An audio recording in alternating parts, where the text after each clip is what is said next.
Hello, welcome and नमस्कार दोस्तों। तो मैं आपको आज बताने वाला हूँ जो कि नोटिस आया था आप लोगों के लिए recruitment activities against advertisement number 1 2026 का। तो दोस्तों जिसमें कि आपको बीआरओ की वैकेंसी देखने को मिली थी।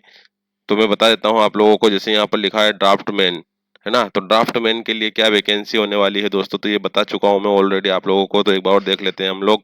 तो ड्राफ्टमैन के लिए दोस्तों 42 वैकेंसी है, हिंदी टाइपिस्ट के लिए 10 वैकेंसी है, स्टोर कीपर के लिए 300 वैकेंसी है, ऑपरेटर कम्युनिकेशन के लिए 202 दोस्तों 261 वैकेंसी, और ऑपरेटर एग्जीक्यूटिव मशीनरी के लिए 207 वैकेंसी, इलेक्ट्रिशियन के लिए 279 वैकेंसी दे रखी है। अब इसमें बता देता हूँ कि आप लोगों को कब से इसके फॉर्म ऑनलाइन फॉर्म स्टार्ट हो चुके हैं। तो दोस्तों starting date of the receipt of application against advertisement number 21 मई 2026 से स्टार्ट हो चुके हैं, और last date of the receipt application for all states except the region mention in para 6 below 4 जुलाई 2026 तक चलने वाला है। तो दोस्तों ये लोग, ये जो भी ये वाले रीजन में रहते हैं, जो स्टेट में रहते हैं, वो लोग भी इसके लिए अप्लाई कर सकते हैं। तो उन लोगों के लिए भी दोस्तों, उन लोगों के लिए 19 जुलाई 2026 दे रखी है दोस्तों। ठीक है। अब बोल रहा है कि all application will be received centrally by GREF centre DG camp Pune.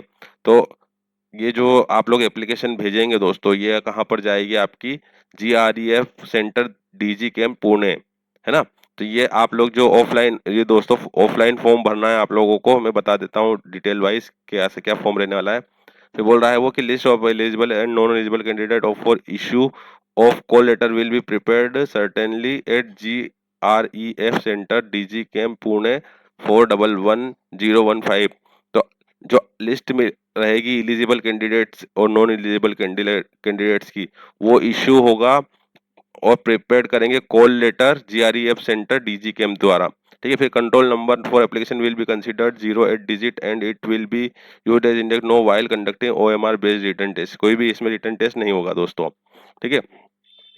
Age limit की बात करूं तो दोस्तों ये 28 से 27, 18 से 27 साल तक की एज है, जो कि जनरल के लिए 1 जून 1999 से 1 जून 2008 के बाद नहीं होना चाहिए, इसके पहले और इसके बाद नहीं होना चाहिए।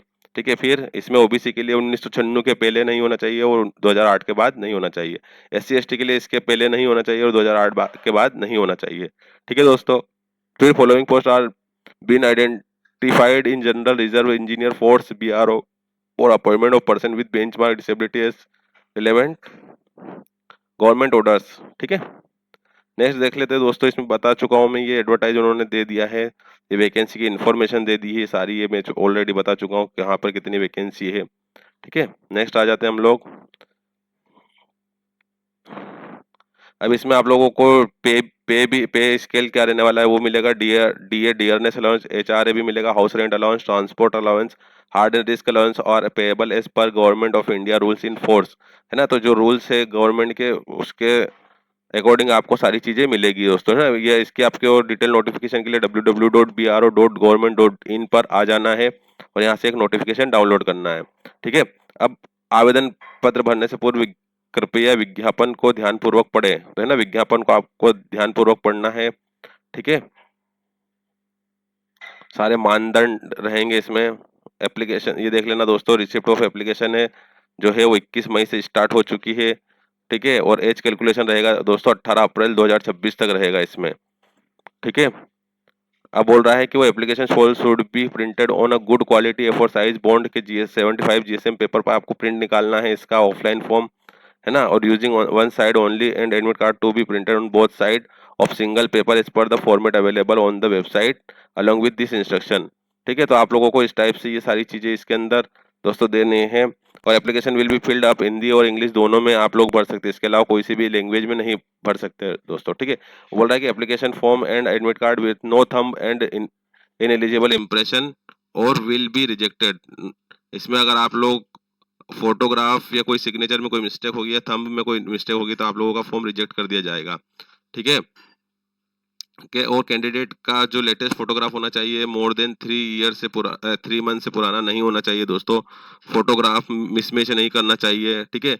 अब बोल रहा है कि date of written test physical efficiency test trade test will be decided by department, है ना। जो भी ट्रेड होगा वो टेस्ट डिसाइड करेगी कमिटी। ठीक है।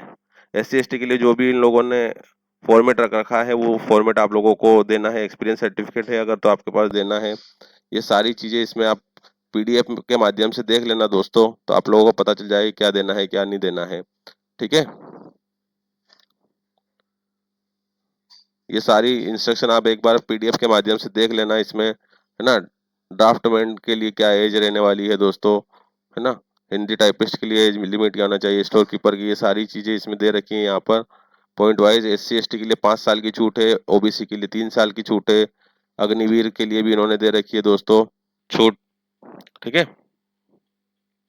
वेटेज भी देंगे एनसीसी का। अब इसका हम बता दें दोस्तों, फीस क्या लगने वाली है, तो 50 रुपये लगने वाली है जनरल के लिए, एससी एसटी के लिए कोई भी फीस नहीं है, ओबीसी के लिए भी 50 रुपये हैं। ठीक है, अब ये बोल रहा है क्वालिफिकेशन मोस्ट इंपोर्टेंट, तो ड्राफ्टमैन की अगर हम बात करें तो 10+2 science subject from UK recognise board university से, है ना। और 2 ईयर का सर्टिफिकेट होना चाहिए architecture draftsmanship from the recognise institute, या होना चाहिए possessing 2 year national trade certificate आप लोगों के पास, आईटीआई होना चाहिए या सर्टिफिकेट होना चाहिए दोस्तों सिविल में, है ना। हिंदी टाइपिस्ट के लिए दोस्तों आपके पास में टाइपिंग स्पीड होनी चाहिए कंप्यूटर की। ठीक है, और 10+2 होना चाहिए। ठीक है, स्टोर कीपर के लिए 10+2 having store keeper knowledge relating to vehicle और इंजीनियरिंग इक्विपमेंट। ठीक है, इसका नॉलेज होना चाहिए दोस्तों। 3 year experience in store establishment, 3 साल का एक्सपीरियंस भी होना चाहिए आपके पास में। ठीक है, अब बोल रहा है कम्युनिकेशन ऑपरेटर के लिए तो 10वीं पास और रेडियो मैकेनिक सर्टिफिकेट होना चाहिए आईटीआई से। ठीक है, आईटीआई कर रखी होनी चाहिए आपने दोस्तों रेडियो मैकेनिक में। नेक्स्ट इलेक्ट्रिशियन, तो इलेक्ट्रिशियन में दोस्तों आपके पास में इलेक्ट्रिशियन आईटीआई होना चाहिए और 10वीं पास होना चाहिए। उसके बाद है ओजी, तो इसमें होना चाहिए ओईएम में आपको मेट्रिकुलेशन होना चाहिए और possessing heavy motor vehicle driving licence और dozer excavator and 6 month experience in driving dozer और एक्सकेवेटर का नॉलेज होना चाहिए दोस्तों। ठीक है, अब बोल रहा है कि सिलेबस क्या रहने वाला है, तो ड्राफ्टमैन के लिए मैकेनिकल मैथमेटिक्स रहने वाला है, मेंसुलेशन होने वाला है, सिविल इंजीनियरिंग ड्राइंग होने वाली है, civil engineering drawing quantity aptitude और रीजनिंग होने वाली है। हिंदी टाइपिस्ट के लिए दोस्तों ये होना चाहिए, है ना। ये सिलेबस दे रखा है सबके लिए, ये सिलेबस भी आप लोग देख लेना, इस वीडियो के माध्यम से आप लोगों को पता चल जाएगा पीडीएफ से। तो अगर आप लोगों को पीडीएफ चाहिए तो मैं आपको पीडीएफ दे दूंगा दोस्तों, आप लोग कमेंट बॉक्स में कमेंट कर देना। फिजिकल एफिशिएंसी टेस्ट भी होने वाला है दोस्तों, इसमें बता देते हैं इन्होंने क्या क्राइटेरिया रखा है इसके लिए, तो देख लेते हैं हम लोग। ठीक है, पीईटी,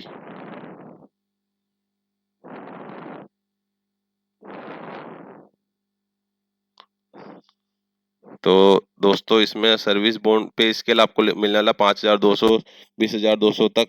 ठीक है, रिक्रूटमेंट प्रोसेस पीईटी भी होगी इन्होंने बोल रखा है। ठीक है, देखो 3 प्रोसेस होगी, 4 प्रोसेस होगी, written test, physical efficiency test, medical होगा और ज्वाइनिंग दी जाएगी। ठीक है, पीईटी में बोल रहा है कि physical efficiency will be conducted candidate has to complete 1 mile मतलब 1.6 इन 10 मिनट में आपको ये चीज करनी है। 1600 मीटर 10 मिनट में आपको दौड़ना है, तो दोस्तों आराम से कर सकते हो आप लोग। फिजिकल स्टैंडर्ड में ये होना चाहिए दोस्तों आपके पास में, हाइट दे रखी है यहाँ पर, कि वेट भी दे रखा है, आप लोग ये सारी चीजें देख सकते हैं इसमें। ठीक है, इसका मैं फॉर्म भी दिखा देता हूँ आप लोगों को, इन्होंने दिया होगा तो ये सारी चीजें आपके पास में बिल्कुल परफेक्ट तरीके से होनी चाहिए, तो ये आप लोग अप्लाई कर लीजिए कीजिए।